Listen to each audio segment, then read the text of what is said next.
ಜಿಲ್ಲಾ ಅಧ್ಯಕ್ಷ ಏನು ಈ ಸರ್ಕಾರ ಆಸ್ಪತ್ರೆಯನ್ನ ನಿರ್ಮಾಣ ಮಾಡಬೇಕು ಅಂತೇಳಿ ಈಗಾಗಲೇ ಭೂ ಸ್ವಾಧೀನ ಮಾಡಿಕೊಂಡು ಅಲ್ಲಿ ಕಟ್ಟಡವನ್ನ ಕಾಮಗಾರಿಯನ್ನ ಮಾಡಬೇಕು ಅಂತೇಳಿ ಈಗ ಮುಂದಾಗಿರುವಂಥದ್ದು. ನಾವು ಹೇಳುವಂಥದ್ದು ಯಾವುದೇ ಸರ್ಕಾರ ಬರಲಿ ಸಾರ್ವಜನಿಕರ ಸಭೆಯನ್ನ ಕರೆದು ಅಲ್ಲಿ ಸ್ಥಳೀಯವಾಗಿ ಅಲ್ಲಿ ರೈತರನ್ನ ಸಂಪರ್ಕ ಮಾಡಿ ಅಲ್ಲಿ ಆಗುವವುಗಳನ್ನ ಪರಿಶೀಲನೆ ಮಾಡಿ ಯಾಕೆ ನಾವು ನಿರ್ಧಾರ ತೆಗೆದುಕೊಳ್ಳೋದಿಲ್ಲ? ಅದು ಯಾವುದೇ ಒಂದು ಭೂ ಸ್ವಾಧೀನ ಮಾಡಬೇಕಾದ್ರೆ ಸರ್ಕಾರದ ಆದೇಶನೇ ಇದೆ.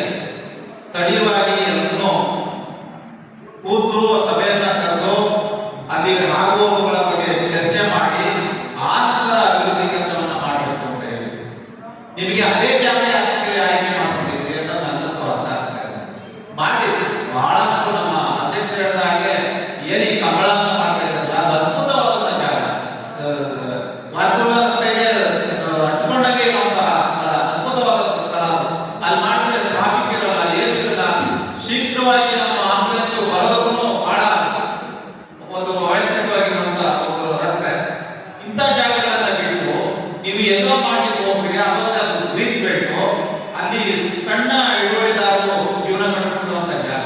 ರೈತರು ಅದೇನು 1 ಎಕರೆ 2 ಎಕರೆ ಇಟ್ಕೊಳ್ಳೋದು ಇಲ್ವೇಲ್ಲ, 10 ಗುಂಟೆ 15 ಗುಂಟೆ ಈ ತರ ಇರೋಂಥ ಅತ್ಯವರು ನೀವು ಹೊಟ್ಟೆ ಮೇಲೆ ಹೊಡೆಯಕ್ಕೆ ಏನೋ ಅಭಿವೃದ್ಧಿ ಮಾಡಬೇಕು ಹೇಳ್ತೀರಲ್ಲ, ಇದು ಎಷ್ಟು ಮಟ್ಟಿಗೆ ಸರಿ ಅನ್ನೋದನ್ನ ಕರ್ನಾಟಕ ರಾಷ್ಟ್ರ ಪಕ್ಷ ವಿರೋಧಿಸುತ್ತದೆ.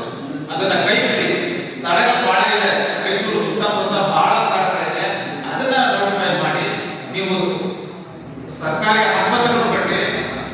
ನಮ್ಮ ಮೈಸೂರು ಮಹಾರಾಜರು ನಿರ್ಮಿಸಿದಂತ ಒಂದೇ ಒಂದು ಮೈಸೂರು ಜಿಲ್ಲೆಗೆ ಹೇಳ್ಕೋಬೇಕಂದ್ರೆ ಮೈಸೂರು ರಾಜ್ಯ ಇತ್ತು, ಆ ನಂತರ ಕರ್ನಾಟಕ ರಾಜ್ಯ ಆಯಿತು. ಮೈಸೂರು ರಾಜ್ಯ ಇದ್ದಂತ ಸಂದರ್ಭದಲ್ಲಿ ಮೈಸೂರು ಮೆಡಿಕಲ್ ಕಾಲೇಜನ್ನ ನಿರ್ಮಾಣ ಮಾಡಿದ್ರು. ಇವತ್ತು ಒಂದು ಸರ್ಕಾರದಿಂದ ಒಂದು ಮೆಡಿಕಲ್ ಕಾಲೇಜನ್ನ ಸ್ಥಾಪನೆ ಮಾಡಲಿಕ್ಕೆ ಯಾವುದೇ ಸರ್ಕಾರದ ಕೈಲೂ ಆಗಿಲ್ಲ.